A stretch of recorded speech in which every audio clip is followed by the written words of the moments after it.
fondamentale de leur culture.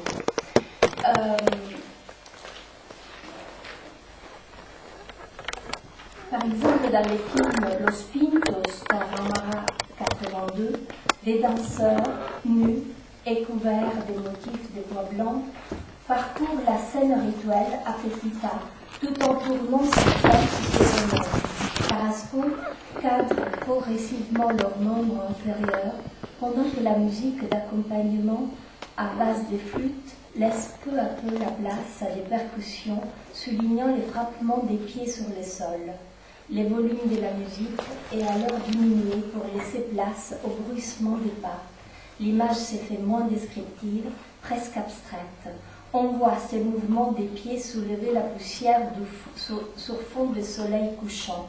Filmé en gros plan, le frappement des pieds est accentué par des effets de ralenti. Puis l'image semble s'évider de sa substance, tandis que sur les hauts apparaissent encore quelques pieds qui battent le sol. L'écran finit par laisser toute la place au sol sableux. Ces films performances s'identifient dans les dernières images, s'intensifient. On y voit les danseurs courir au ralenti. Richard Schechner affirme qu'il existe un rapport entre le déroulement d'un film et l'ordonnancement d'un rituel. Les conditionnements du spectateur ou du participant nécessitent selon lui une répétition des images. Ce serait parce qu'elle est répétée qu'une scène acquiert un sens profond. L'acte performatif consisterait à inventer des bandes de comportements dans lesquelles les individus, parfois en transe, finiraient, à force de répétition, par éprouver la sensation d'être étrangers à eux-mêmes. Schechner compare ses travaux sur les individus à base de répétitions à des portions de pellicules remaniées et montées par un réalisateur. L'effet produit est un dérèglement de la perception des spectateurs. Comme il en est dans les rituels fondés sur la répétition des gestes, dans le cinéma expérimental de Carrasco, la répétition des images trouble la perception et étourdit les sujets. Modifiant notre manière de percevoir et d'interpréter l'image cinématographique, il propose une performance en acte. Au-delà d'une interprétation superficielle de la scène enregistrée, il tente une retranscription sensible, faisant appel à une appréhension des images quasi physiques pour laisser percevoir la dimension émotive que recouvre une performance. Ainsi, dans Los Pintos, Tarahumara 82, le film tente d'atteindre l'essence du rituel au-delà de son aspect visible. Dans les années 1970, l'artiste italien Giuseppe Pennone a réalisé une série d'œuvres autour du lien entre la peau et l'empreinte. L'empreinte, c'est une chose que tout le monde dépose autour de soi et que l'on passe une partie de sa vie à tenter d'effacer. C'est une image animale, une image de la matière, mais c'est aussi une image complètement culturelle. L'artiste avait transféré des détails de sa peau agrandie sur un mur, sur des fenêtres ou des portes, après en avoir prélevé l'empreinte avec des bandes de scotch. Comme les sculptures de Pennone dans Los Pintos, Tarahumara 82, Carrasco dit la relation fusionnelle qui lie l'homme à son environnement, l'un laissant son empreinte sur l'autre et réciproquement. Les films de Carrasco perturbent de manière subtile notre perception et déplacent notre interprétation. En délaissant les documentaires de description, les cinéastes situent sciemment au-delà de l'enregistrement objectif des faits. Dans Los Pintos, Tarahumara 82, les interventions sur les scènes filmées sont minimalistes.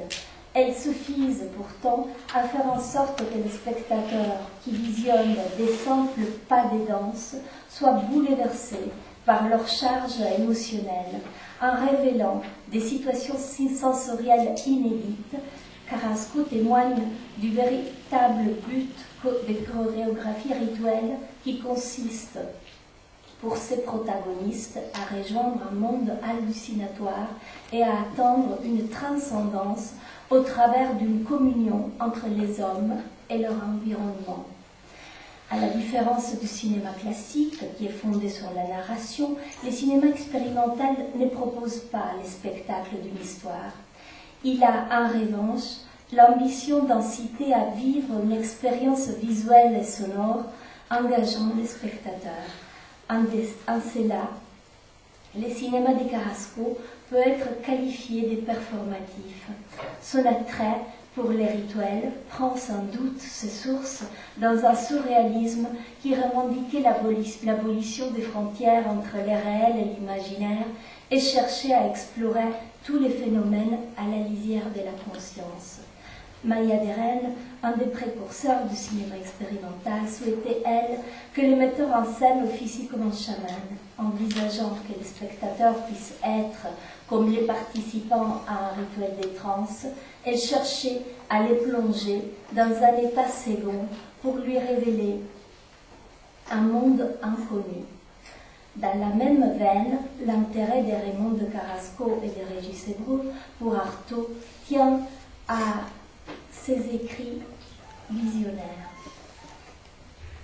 Dans son écrit Approche de la pensée Tarahumara sur les traces d'Eisenstein et d'Artaud, Raymond de Carrasco définit son cinéma comme une atopie cinématographique.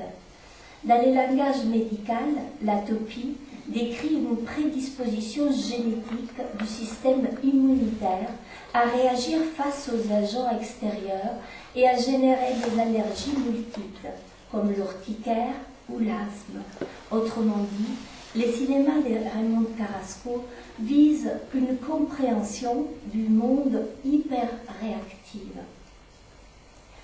Par un autre biais, Carrasco rejoignait aussi les préceptes de Jean Rouch, qu'elle a bien connu.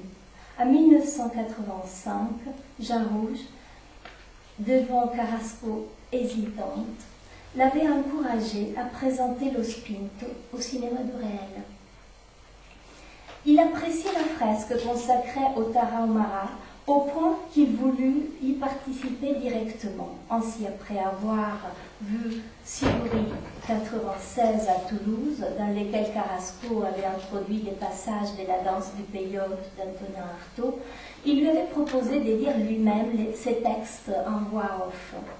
À partir de 1998, il lui a ouvert les portes de son propre studio de montage et des services techniques du Musée de l'Homme. Il devait être séduit par ces genres cinématographiques inédits, à la lisière de l'ethnographie et de l'expérimental, associant une description rigoureuse des actions rituelles, se traduisant parfois par des plans séquences, à une exploration quasi abstraite de la matérialité des scènes et des mouvements. Devant la force des images montrant les Tarahumara, il pressentait une nouvelle voie pour les cinémas ethnographiques. Par ailleurs, pour Jean Rouch, les cinéastes ne devaient pas se contenter d'être un simple observateur. Il affirmait au contraire qu'il devait se laisser submerger par son émotion. Comparant la prise de vue sur les terrains avec des séances de transe pendant lesquelles les possédés sont dominés par un esprit, pour Rouch, les cinéastes devaient officier dans une sorte d'état second. Il a ainsi parlé des ciné-trans. Certains ont tenté de minimiser la portée de cette expression en considérant qu'il s'agissait là d'une simple métaphore. Pourtant, le cinéaste Ben Russell a confirmé à son tour les propos de Rouch. Selon Russell, la fièvre créatrice dont le metteur en scène doit être saisi implique, comme les phénomènes de possession, un basculement de sa conscience. À sa manière, Raymond Carrasco, Régis Ebro, ont activement participé à cette entreprise. Ils ont donné corps au texte d'Artaud en inventant une nouvelle forme d'écriture documentaire qui a pris l'aspect d'une performance ou d'un ciné-performance, mieux que ne saurait le faire un enregistrement objectif du réel, en adhérant littéralement à la forme et au fond des scènes filmées. Les films de Carrasco sont caractérisés par des fictions propres à nous faire percevoir l'essence même de l'espace et du temps rituel.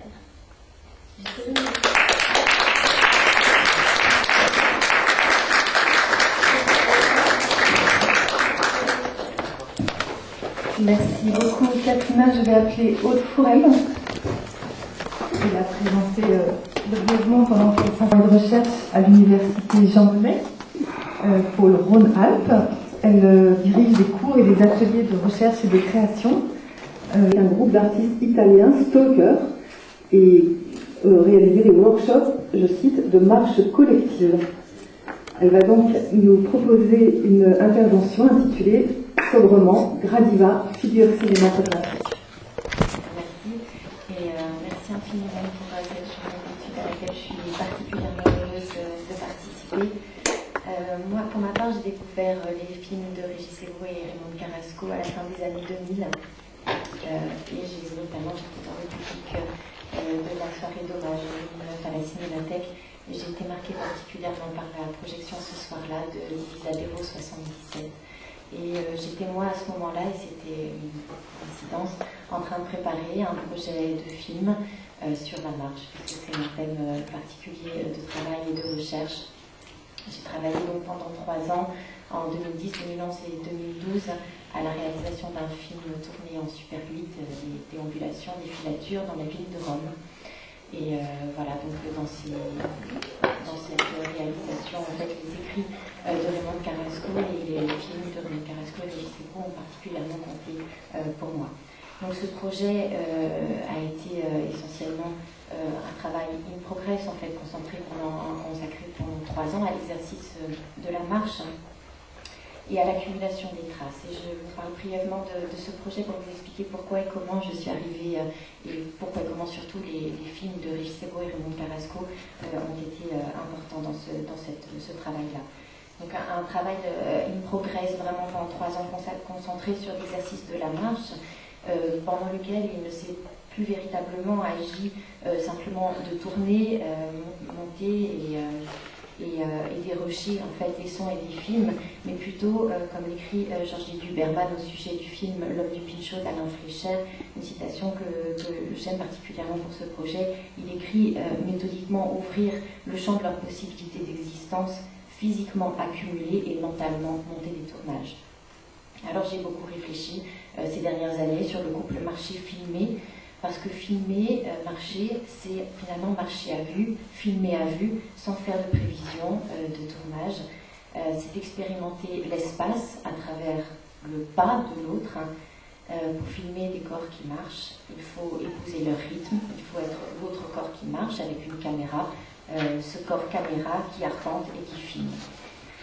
La marche alors se dédouble et l'intervalle des corps, un entre deux, détermine un autre espace topologique, des fragments d'espace, de son et d'image. La recherche cinématographique se décale légèrement, et toujours selon ces mots de Didier Huberman dans le même article, la recherche cinématographique se décale parce que selon lui, l'abîme est ailleurs, l'abîme est dans l'exercice. Marcher comme on respire et vivre pour marcher, marcher pour filmer et filmer comme on respire, non dans le sens, marcher pour aller quelque part, marcher pour obtenir un film raisonnablement projetable, il est donc dans le rythme. Pour réaliser ce projet, j'ai donc longuement travaillé sur la figure de Gradiva, de la nouvelle de Jensen, bien sûr, à la personnification transversale et mythique de la nymphe d'Ali Barbour et de Giorgio Agamben également. Parce que je voulais comprendre ces passages en fait de l'écriture du pas suspendu de Gradiva à la formule du mouvement et de l'image du mouvement. Mais comme je vous le disais tout à l'heure, c'est surtout dans les films de Régis Lebro et de Raymond Carrasco et dans les écrits théoriques de Raymond Carrasco que j'ai trouvé les indices d'une gradiva cinématographique. Et j'ai aussi confronté, enfin lu en montage parallèle, comme vous disiez tout à l'heure, ces écrits-là avec les écrits de Pierre Sauvanet sur le rythme. Alors je vais vous développer ici mes notes préparatoires pour ce projet sur gradiva et la figure du rythme au montage. Je vous présenterai 2 extraits de films et je citerai beaucoup Raymond Carrasco, simplement parce que ce sont des mots qui m'ont été toujours présents dans ma valise. Pendant 3 ans, j'avais des impressions, des PDF qui sont en lecture disponibles sur le site de Raymond Carrasco et je les avais avec moi. Et ce sont des textes que j'ai lus beaucoup pendant ces 3 années-là. Donc je citerai beaucoup Raymond Carrasco.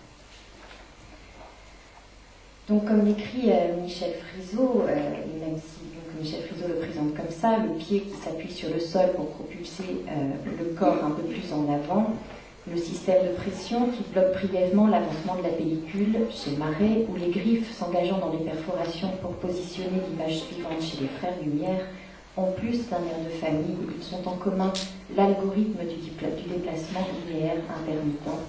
Gradiva semble pourtant moins assurer la conjonction du modèle et du moyen cinématographique dans un processus de déroulement horizontal que dans un processus vertical de montage, dans ce que cette verticalité contiendrait de conflits, de ruptures, de suspens, de chocs, d'intervalles, de passages et de dédoublements. Avant d'en arriver aux écrits et aux films de Raymond Carrasco et de Régis Ebro, je voudrais juste faire un petit détour par Aby Warburg et Giorgio Agamben pour vous dire que cette idée de verticalité, faite d'intervalles et de conflits, était déjà présente dans les écrits d'Eby Warburg à propos de Ninfa. La notion de pathos formel est élaborée essentiellement pour rendre compte de l'intensité chorégraphique du geste qui traverse donc toute l'aventure de la Renaissance. Et c'est toujours Didier Huberman qui parle de ceci dans son article Aby Warburg et l'archive des intensités. Il définit Ninfa comme l'héroïne de ces mouvements éphémères des chevelures, du vêtement et du pas. Il écrit exactement: elle est donc l'héroïne de la rencontre mouvante et mouvante.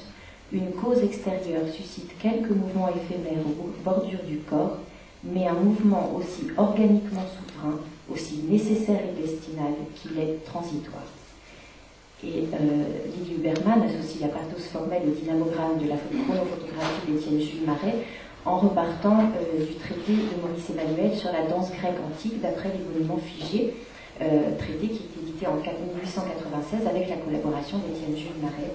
Et Didier Huberman démontre le désordre apparent, la démesure, la dissymétrie et la polyrythmie complexe faite de déplacements et de ruptures dans le mouvement de Ninfa. Il écrit: elle finit par réunir tout cela dans son propre corps, elle devient elle-même débat, lutte intime, nœud indémêlable du conflit et du désir, antithèse faite empreinte. Dans son ouvrage Ninfe, Giorgio Agamben repart quant à lui du traité de Domenico de Piacenza, dell'arte di ballare e di danzare, un traité du XVe siècle. Domenico di Piacenza appelle fantasma, donc spectre, fantôme, survivance, un arrêt improvisé entre 2 mouvements qui contractent ainsi dans leur propre tension interne la mesure et la mémoire de toute la série chorégraphique. Une sorte d'hybride de matière et de forme, de première fois et de répétition. Pour être plus clair, le mouvement du corps comme le mouvement de l'image ne consiste donc ni dans la simple immobilité, ni dans la reprise successive du mouvement, mais dans une pause chargée de tension entre les deux. L'essentiel n'est donc pas le mouvement, mais le moment d'arrêt, l'impasse, le suspens, l'entre de mouvement. Et cette zone centrale, cette zone entre, qu'Eby Warburg convoque également fréquemment dans ses écrits, Agamben la précise, il dit exactement: le centre dont il est question ici n'est pas le point médian qui sépare 2 segments sur une ligne, mais plutôt le passage à travers lui, à travers ce point d'une oscillation. Ce point entre, comme le fantasma donc de Di Piacenza, immobile et vertical. Ninfa devient alors pour Agamben une sorte de seuil ou de passage au-delà de l'intervalle, exposé au risque du manquement, un entre-deux structurant. Alors à partir de cette petit rappel d'Eby Warburg et Giorgio Agamben, je vais passer donc aux écrits théoriques et aux films de Raymond Carrasco, car c'est bien dans ces films et dans ces écrits-là qu'il m'a semblé trouver toute la dimension cinématographique de Gradiva. Alors dans son texte Gradiva esquisse 1 court-métrage, Raymond Carrasco développe 3 expérimentations de l'événement et de la rencontre du pas de Gradiva qui m'ont semblé être les prémices de ses recherches, de leurs recherches à tous les deux sur le suspens vertical, le conflit et le rythme. Tourné au Mexique en 16 mm au lieu-dit El Divisadero, la première expérimentation est une esquisse filmée en vitesse normale à l'origine du film Divisadero 77. Je cite Raymond Carrasco, la position et les mouvements de la caméra étaient commandés par l'événement du pas des Indiennes Tarahumara, arrivé le long de la voie ferrée, traversée des rails. Cadrage, mouvement de caméra, temps de prise de vue, ce sont les trajets réels et indécidables des Indiennes, leur ligne de fuite qui commande celle du film. Le temps cinématographique n'est ici que le processus d'enregistrement de l'événement du pas, de la brisure de l'attente immobile. Le montage d'un tel matériau, encore à l'état de rush, devrait laisser passer l'événement, s'annuler devant lui, laisser entendre ses pulsations. Un non-montage, si l'on veut, à montage. C'est ici la première évocation et expérimentation d'une Gradiva comme structure de rythme et de montage. Également tournée au Mexique, mais celle-ci en Super 8. La seconde expérimentation sur le thème du pas de Gradiva est-elle réalisée en cadre fixe, caméra sur pied, au téléobjectif, aux abords d'un village Chamula, où il était impossible de filmer caméra à l'épaule, l'objet caméra étant source de crainte et de superstition. Raymond Carrasco détaille alors cette expérience de caméra invisible au téléobjectif, où le cadrage s'obstine pendant des heures sur un rectangle de terre, je la cite, à une zone frontière du marché, attendant que les Indiennes traversent le champ.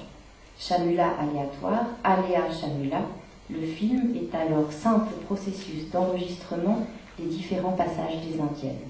La différence des passages produit le film se produit par la différence des passages. Alors la troisième esquisse, également tournée en Super 8, expérimente ce que Raymond Carrasco nomme le rapt de l'événement individualité. Et je vous cite cette phrase qui a été particulièrement importante pour moi dans mon travail, au terme d'une quête, d'un trajet du désir. La caméra capte l'événement de la rencontre, rapte l'individualité d'un pas, d'une démarche. Lors d'une fête de village, une indienne, d'au moins une quarantaine d'années, dansait presque seule au milieu de la place désertée, battant obstinément le même pas. Il ne s'agit pas, bien sûr, en aucune façon de fixer, de vouloir saisir l'événement, d'en garder une quelconque mémoire. Dans de telles attitudes, la rencontre ne peut se produire. Mais je crois, et c'est là la seule raison de tenter ce type d'expérimentation, parfois réellement très risquée, que la caméra peut être un élément dans un processus de désir, expérimentation de la caméra dans le non-vouloir saisir. Ces 3 expérimentations de prise de vue posent déjà les indices de l'événement du pas de Gradiva comme matrice cinématographique. Le pas définit, rythme et en ce sens construit la structure du film dès le temps du tournage. Dans le cycle des Gradiva Tarahumara, comme dans Gradiva Esquisse 1, l'événement du pas interroge le montage même du film. Marcher, monter se confondent, se répondent et se définissent l'un l'autre, je dirais presque l'un entre l'autre. Et je dis l'un entre l'autre en référence à cette phrase de Raymond, partir d'un pas, partir d'un désir, d'un pas, démarche singulière, chercher son effet de vol suspendu, ou plutôt déjà entre deux pas. Dans Gradiva Western, ou Divisadero 77, dont le montage a été réalisé en 1977, le montage image et le montage son en 2009, Régis Ebro lit des fragments du texte de Raymond Carrasco, une Gradiva Tarahumara. Dans ce film-là, je me suis particulièrement arrêtée sur ce moment du film, montage de plans courts, d'entrée et de sortie de champ des Indiennes filmées en gros plan à hauteur des genoux. Leurs pas rythment le cadre et le montage et redéfinissent l'espace par les fragments de leur marche. En surimpression de ces images, une note manuscrite de Raymond Carrasco. Dans Gradiva, il y a le mouvement, l'inexorable et simple nécessité, le temps. répétition du même dans la différence. À la voix off, Régis Ebro lit l'extrait suivant. Nous fûmes adoptés d'attente de train en attente de train sur le quai, jusqu'à élire une gradiva si belle et sculpturale, notre gradiva. Nous avions cherché une femme, nous rencontrions un peuple.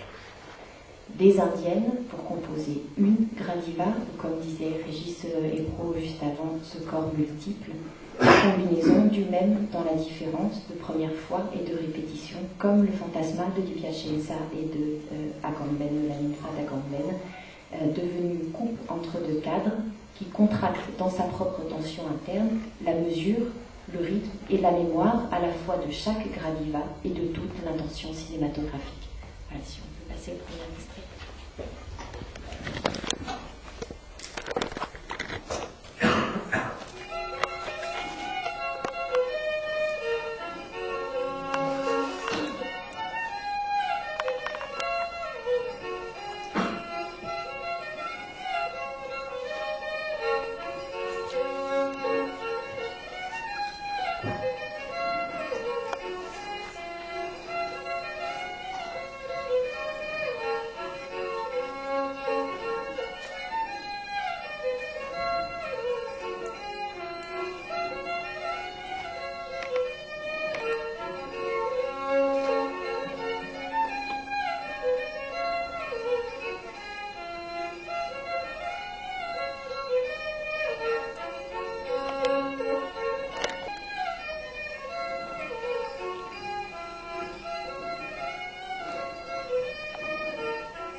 Nous fûmes adoptés d'attente de train en attente de train sur le quai,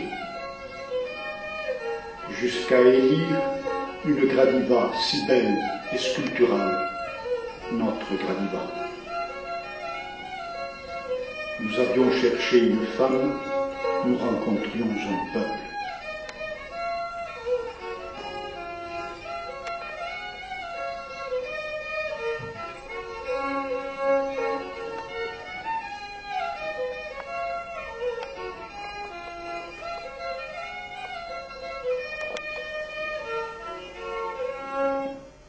Tarahumara à 78 de 79, parmi, qui sera l'autre extrait que je vais vous projeter, parmi les passages des pas, une figure de femme semble concentrer toute l'intensité de Gradiva.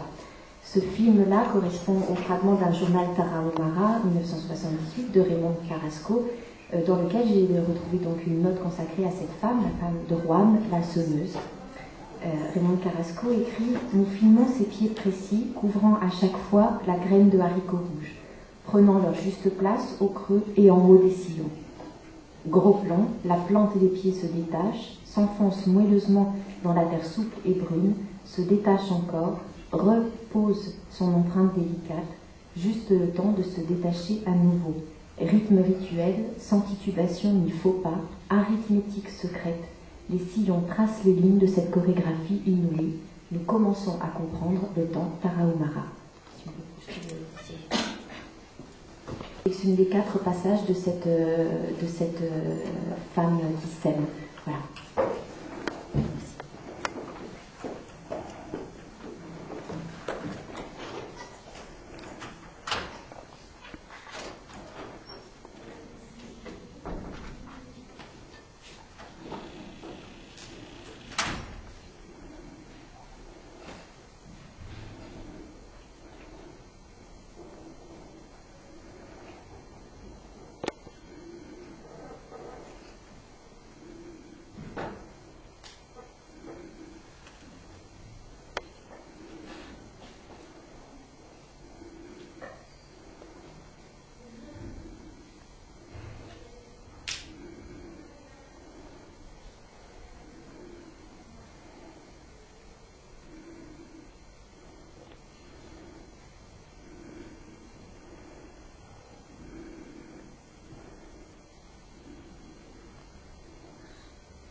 donne une autre dimension à l'événement du pas de Gradiva.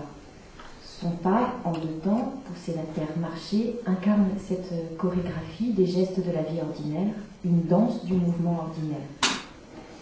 Même le 4e plan sur sa main qui sème porte encore le rythme binaire de son pas. Il y a quelque chose de l'ordre de la formule du rituel ordinaire dans cette Gradiva que nous retrouvons ensuite ancré dans la structure du montage de Tutuguri Tarahumara 79 réalisé en 80.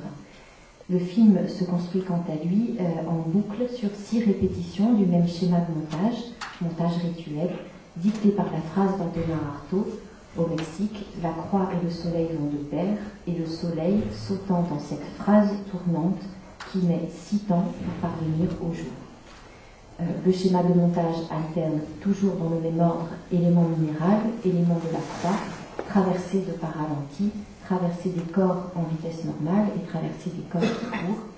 Le rituel du montage se double d'un rituel rythmique et il semble y avoir dans ce film, entre le rythme du montage et le rite, une réelle affinité de structure et de dispositif dans la même recherche de maîtrise d'un temps replié en spirale sur lui-même.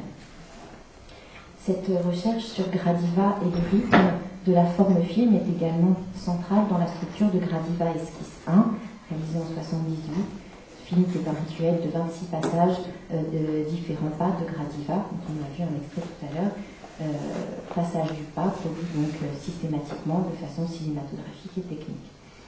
Dans ses notes de montage, Raymond Carrasco définit 5 fragments qui pourraient être ces fragments de montage dans la recherche qui est la sienne sur la structure de cette verticalité et du suspendu pas.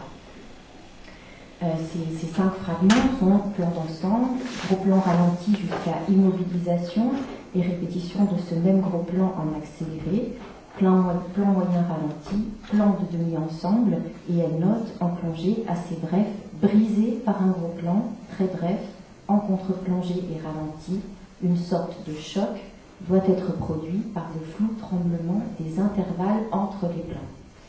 4 très gros plans brefs et 5 plans fixes de demi-ensemble. Raymond Carrasco note ainsi la répétition de ces fragments dans le jeu des différences accéléré, ralenti, gros, petit plan, caméra immobile, mouvement de caméra, lumière crépusculaire, éblouissement, etc., doit produire une verticalité secrète, contrapuntique, le suspens de cette verticalité même.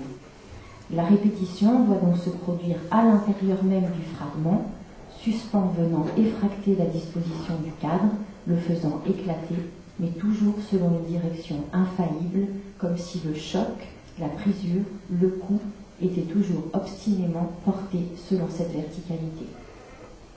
Il s'élabore alors un rapport de conflit qui se construit en rupture à l'intersection ou dans l'intervalle entre durée, vitesse, espace, lumière et événement du pas pour faire émerger ce temps suspendu. Selon Raymond Carrasco, ce temps est absolument arythmique. Elle écrit l'événement flotte lui-même, libre individualité, mobilité dans une entière immobilité, dans une sorte d'aléatoire, temps multidimensionnel ouvert à tous les devenirs, devenir animal, devenir molécule, devenir musique, surtout peut-être. Il semble donc que ce soit dans le rythme que Raymond Carrasco situe la figure cinématographique de Gradiva. Gradiva est saisi en tant que rythme et du rythme naît la forme film, arythmique, verticale et suspendue. Et Régis Sebreau comme figure de l'intervalle, de l'entre-deux structurant, mobile dans l'immobile vertical, j'ai souhaité confronter leur écrit et leur film aux écrits de Pierre Sauvanet afin de comprendre ce phénomène du rythme ou de l'arythmie en décalant l'analyse des concepts habituels d'intervalle, de fragments et de montage vertical par collision liés à Vertov et à Eisenstein, le rythme étant également un des thèmes fondamentaux des théories du montage de Vertov et Eisenstein. Raymond Carrasco a elle-même dédié plusieurs textes ou notes au phénomène du rythme comme construction de la forme, et Gradiva semble en être l'incarnation suprême. Son texte sur le sujet rythme et le rythmène dans la Divine Mimesis de Pier Paolo Pasolini est peut-être le texte le plus significatif. S'appuyant également dans ce texte-là sur Pasolini, elle s'appuie également sur l'expérience hérétique dans le cinéma de Pasolini, et elle définit le rythme même comme rythme-montage, ce monstrum d'espace-temps qu'est le montage cinématographique.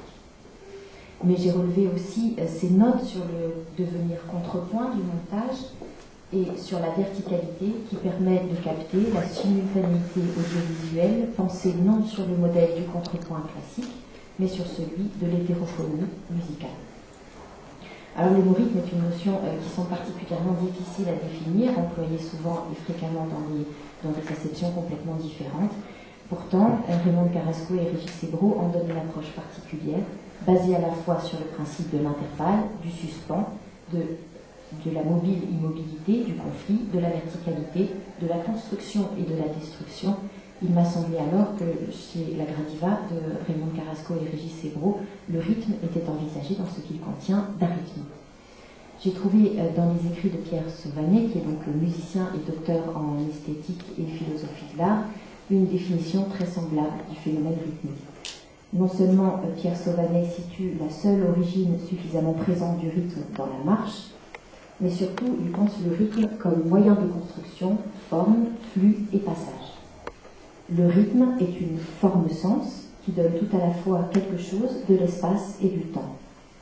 Le double sens du temps se configure ainsi à travers les images spatiales, notamment à travers la figure de la spirale où le temps semble à la fois suspendu et en devenir. Pierre Sauvanet écrit « Il arrive donc que le rythme joue contre le temps comme s'il cherchait à le suspendre dans une paradoxale immobilité en mouvement. Le rythme nous situe donc dans une forme d'attente et de suspension verticale. » Dans cette approche suspendue et verticale du rythme, pour continuer son analyse, Pierre Sauvanet développe longuement le rôle structurant de l'intervalle. C'est à travers les écarts, au sens spatial comme au sens temporel, que se fait le rythme. Pierre Sauvanet considère le rien, le blanc, le vide, le silence comme des éléments constitutifs de la structure du rythme. Il écrit « Un des paradoxes féconds du rythme est ainsi qu'il force à considérer l'intervalle lui-même. N'y a-t-il pas au cœur du temps même de l'espace intervallaire? L'intervalle est à la fois et en même temps ce qui sépare et ce qui relie. » Le rythme se situe donc au carrefour de l'espace et du temps, c'est-à-dire une forme d'un instant qu'elle est assumée par ce qui est mouvant, fluide et mobile. L'intervalle permet donc de définir le rythme comme un espace-temps. Le rythme n'est donc pas une simple division du temps ou de l'espace, mais une construction où les vides sont au moins aussi importants que les pleins. Ce sont ces intervalles qui donnent l'articulation et la cohérence de la forme. L'intervalle donne à penser le rythme comme passage et discontinuité. L'unité du rythme ne s'envisage alors, selon Pierre Sauvanet, qu'à travers une certaine expérience de l'arythmie. L'arythmie cesse de constituer l'opposé direct ou indirect du rythme pour devenir partie prenante du processus. Une certaine instabilité appartient à la nature même du rythme. Une liberté de fluctuer doit sans cesse lui rester ouverte. C'est le paradoxe inhérent au rythme. Sans régularité, il n'existe pas. Sans instabilité, il s'évanouit, dit Pierre Sauvanet.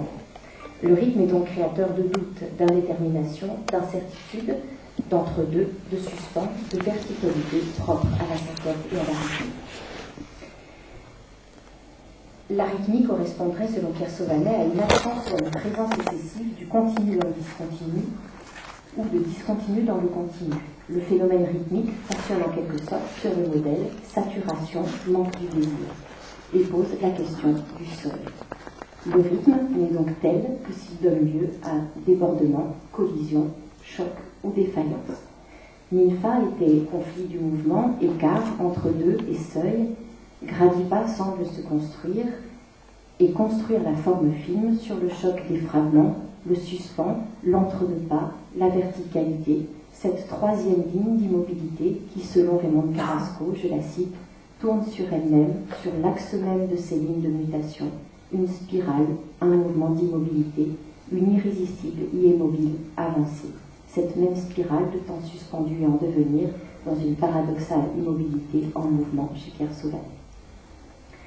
Pour conclure, Gradiva incarne donc la figure du rythme-montage et la temporalité discontinue du cinéma comme travail de l'écart entre les images. Avec Gradiva, le montage devient affaire de construction, tout comme de destruction. Elle concrétise la pensée d'une exigence de la discontinuité, de l'intervalle et du fragment. Gradiva, dans les films de Raymond Carrasco et Régis Ebro, fait du suspens vertical et du conflit un processus de construction. La forme s'envisage alors comme limite et comme effraction verticale. L'événement du pas dans les écrits, les expérimentations et les films de Raymond Carrasco et Régis Ebro semble être à la fois matière première, matrice conceptuelle, structure et événement de la forme film. Et si je peux simplement finir avec une phrase de Raymond Carrasco: entre couler et briser, de césure hérétique, le saut devient vol. Pratique d'entremonde, dirait Paul Klee. Entre faire, entre deux. Sauter, passer, se briser, d'un milieu, l'autre, rythme. Faire discontinuité, continuité. Faire constellation d'intersections multiples. Il suffit de laisser couler rythmiquement la séquence d'un film.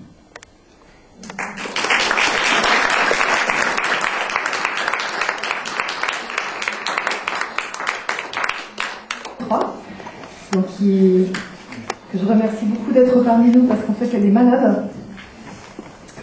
Voilà, peut-être ça te donne ce point de vue fébrile qui est si nécessaire pour comprendre les grands spécialistes des questions de montage. Elle y a consacré sa thèse et plusieurs ouvrages. L'un d'entre eux vient de paraître en 2013. Il s'intitule Théorie du montage, énergie, forces et fluides. Et par ailleurs, Teresa est aussi danseuse, pas au sens professionnel, mais au sens d'une pratique approfondie. Voilà, à toi.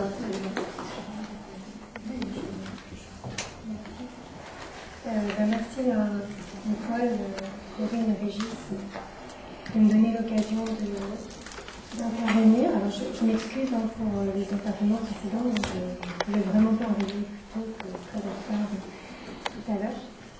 Et je vais donc essayer de faire cette communication malgré cet état fébrile. Je vais beaucoup parler de suspension, la pesanteur, mais je vais quand même essayer de rebondir aussi. Si on peut juste passer la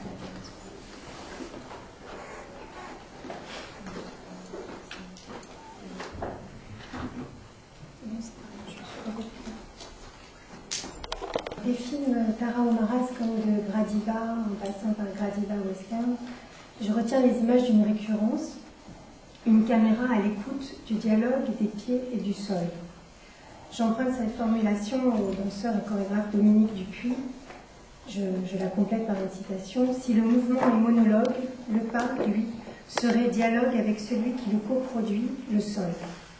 Donc il va y avoir beaucoup de dialogue aussi avec la communication précédente.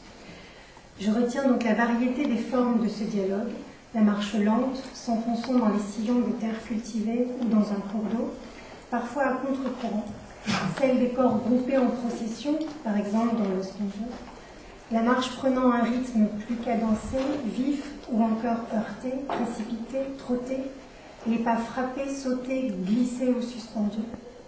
Le sol, quant à lui, est tantôt terreux, sableux, boueux, tantôt rocheux, caillouteux, différence de qualité qui modifie l'appui du pied.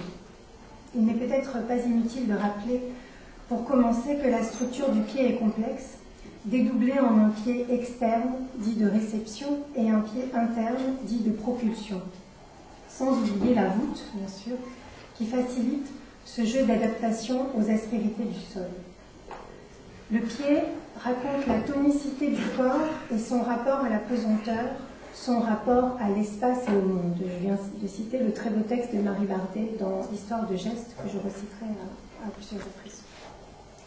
Donc le pied raconte la tonicité du corps et son rapport à la pesanteur, son rapport à l'espace et au monde, entre équilibre et déséquilibre. Le tout premier plan de Gradiva dit tout cela. On peut peut-être montrer la première image et surtout la partie gauche de l'image. Donc ce premier plan de Gradiva dit tout cela, le pied sort presque du cadre, son appui, le talon est à la limite du bord gauche, quelques plans plus tard il sera au centre. C'est ce que vous voyez au bas de la première image. Je reviendrai sur la deuxième partie de l'image à la fin de la communication. Ce dialogue des pieds avec le sol filmé à des échelles différentes, mais le plus souvent en légère plongée, cadrant le bas des jambes, des genoux aux pieds, insiste sur la posture érigée. La parole du Tarahumara Erasmo Plasma, citée dans Gradiva Western et en exergue de Tarahumara 78, le rappelle. On peut montrer la suivante. On dit que Tarahumaras signifie le pied qui court, ceux qui marchent. Mensonge. Pour nous, Tarahumaras signifie simplement les hommes. J'ajouterai les hommes à l'écoute du sol qui les porte et sur lequel ils s'appuient. En regardant l'œuvre de Raymond Carrasco et Régis Ebro, je me souviens de cette interrogation dans Le Gai Savoir. Pour juger la valeur d'un homme, Nietzsche se demande avant tout, sait-il marcher? Mieux encore, sait-il danser? Kan gehen, mer noch kan tanzen. Deux réponses immédiates. Oui, le Tarahumara sait marcher, il est même connu pour son endurance. Oui, le Tarahumara sait danser, et avec autant d'endurance, par exemple pendant 3 jours et 3 nuits pour les fêtes de la Passion. D'une question à l'autre, chez Nietzsche, s'établit une gradation, une hiérarchie d'un geste à l'autre. Marcher, ou mieux encore, danser. Je voudrais m'attacher à ce glissement rhétorique et y voir la transformation des qualités d'un geste, la marche, par celle d'un autre, la danse. La question pourrait devenir « Où commence la danse dans la marche ?» Question qui anime depuis quelque temps déjà les chorégraphes, les danseurs, autant que les théoriciens et les anthropologues. Où se trouve le seuil entre le geste quotidien et le geste extra-quotidien, entre le geste fonctionnel et naturel et le geste interprété, composé, entre l'économie d'énergie et la dépense d'énergie. J'emprunte ici à Eugenio Barbal une des caractéristiques pour distinguer geste quotidien et extra-quotidien. Ma question, celle qui m'occupera, est encore légèrement différente. Comment la danse commence dans la marche? D'abord parce qu'il semble difficile de répondre à cette question de l'instant décisif. Où commence? Peut-être avant tout parce que je ne connais les pas des Tarahumaras que par les films de Raymond Carrasco et Régis Ebro. Je ne connais donc ces pas que déjà interprétés et composés en cinéma. En outre, ce qui m'intéresse dans le geste filmé, c'est précisément l'interprétation que m'en donne la caméra, choix de cadrage et de vitesse par exemple, ou encore le montage, ou le contrepoint audiovisuel et plus généralement les formes filmiques. Donc premier exemple, la danse peut commencer avec la musique. Premier exemple, donc avec un contrepoint audiovisuel. Il faudrait mettre le DVD. La transformation du geste quotidien, ceux du travail de la terre par exemple, en geste extra-quotidien peut s'opérer par leur mise en musique. Les premiers plans de la troisième partie, initiation de la figure du temps, s'ouvrent sur le paysage sauvage et progressivement cultivé. Un paysage qui porte déjà la trace d'un mouvement avec les sillons, comme une danse déjà tracée. Les motifs répétitifs du violon, accompagnant dans d'autres films les groupes de danseurs de Noël, appellent leur actualisation. Ils apparaissent avec les gestes du travail de la terre, le cheval tirant la charrue, l'homme marchant dans les sillons et semant. Les boucles musicales correspondent à la répétitivité des actions, à la circularité des allées et venues dans les sillons. La migration des violons, comme ailleurs des tambours et des flûtes de roseau, instruments des groupes de danseurs des fêtes de Pâques, les Los Tintos et les Fariseos, participe à l'accentuation à l'intérieur du fragment visuel, des images du labeur, à la musicalité des gestes, par exemple les frappes répétées du plantoir alternant avec les petits jetés latéraux d'une jambe façonnant la terre. Et dont le cadrage retranche parfois le pied, retranche donc la fonctionnalité du geste que nous donne par ailleurs d'autres plans plus serrés. La danse de la semaille inscrit ces gestes dans une temporalité en dehors du temps abstrait et mesurable. Comme le rappelle Junger dans son traité du sablier, le temps du pêcheur, du chasseur, du pâtre était concret en ce qu'il se modelait sur leur activité. Elle fixait les limites de l'heure et lui donnait sa valeur. On ne peut changer l'heure où le gibier vient boire, où un banc de poissons passe au large. Les semailles et les moissons, les processions et les fêtes ne sont pas moins soumises aux faits. Soumission d'autre nature que la contrainte d'un automatisme abstrait, celui qui régit nos usines. Bref, le temps du sablier vit au fond de nous-mêmes. Dans les plans du semeur, l'ombre du plantoir rappelle celle du gnomon et avec lui l'idée de l'homme qui mesure le temps à son ombre. Dans ces plans sur les sillons et sur le modelage de la terre, on retrouve encore l'esprit du sablier. Je cite Junger une fois de plus. Le sable blanc s'écoule sans bruit d'une ampoule dans l'autre. Il se creuse en entonnoir dans celle d'en haut et se bombe en cône dans l'autre. On peut voir dans ce monticule d'instants perdus un signe consolant de ce que le temps s'enfuit sans disparaître. Il s'enrichit dans les profondeurs. Je vous propose de voir ces quelques minutes.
Cuando encontraste a Gloria, ¿qué edad tenías?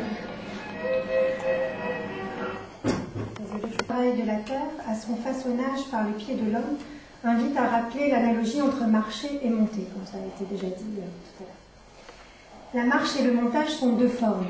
De l'une à l'autre, quelque chose de l'ordre de la correspondance, de l'équivalence ou encore de la reconnaissance, voire de la réciprocité. Ainsi, chacun de ces gestes a à faire avec le tissage et le modelage. Comme le rappelle encore Marie Bardet dans son trait de texte pour l'histoire de gestes, marcher, écouter le sol, s'y ancrer et en partir en tissant, à chaque pas effectué, les pieds avec le sol. Un montage alterné de Gradiva western rejoue cette équivalence entre le dialogue des pieds et du sol et des mains tressant un panier. Si on peut passer au... J'ai juste... Ouais. Parce que j'avais peur de ne pas avoir le temps de vous montrer l'extrait. Même si les pieds des femmes que l'on a vues en marche sont à présent immobiles, l'alternance des plans associe mains tressant et pieds, jusqu'à ce que dans certains plans, les brins du panier en train d'être tissés animent les pieds au repos. Je poursuis la citation de Marie Bardet, qui repart de la Gradiva de Jensen, de sa façon de planer au-dessus du sol tout en le foulant avec fermeté. Marcher, c'est en même temps s'élever et s'ancrer, laisser une marque et partir. Si l'on se penche sur son étymologie, le verbe marcher se situe entre deux lignes explicatives qui le font remonter soit à mercari, commercer, qui le relie au déplacement, soit à marche, cheval, qui le rapproche des marques laissées sur le sol. Entre déplacer et marquer, les multiples hypothèses étymologiques disent la tension qui habite le mot marcher. Et Marie Bardet poursuit avec cette phrase qui m'intéresse particulièrement: marcher, entrer dans la matière de la terre et avancer, emmener un bout de terre avec soi dans un pas arraché, arrachant, touché, touchant. On reconnaît dans les films Tara ou Maras les pieds qui suivent les sillons, s'enfoncent dans la terre meuble ou dans le lit d'une rivière ou encore un sentier détrempé. Ceux qui piétinent, pétrissent en préparant la glaise des briques, puis les façonnent. On retient le geste sculptant, modelant la terre, comme le montage modèle la matière-temps au cinéma, dont Epstein louait les qualités d'indétermination, de ruptilité, de mutabilité et de fluidité aussi. Je cite une phrase pour dire ceci: le repos fleurit en mouvement et le mouvement fructifie en repos. Le montage répond à la plasticité de la marche, la recompose en jouant sur la répétitivité des trajets, les allers-retours comme dans le travail de la terre, comme dans les danses rituelles, celle de Los Pintos par exemple, avec des changements de direction, des oppositions.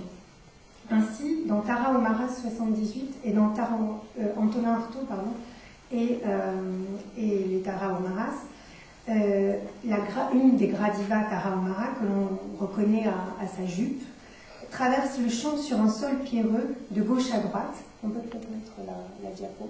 J'ai fait des captures pour comprendre la répétition du mouvement, le lieu est le même, mais le mouvement est légèrement différent, mais aussi il se ressent.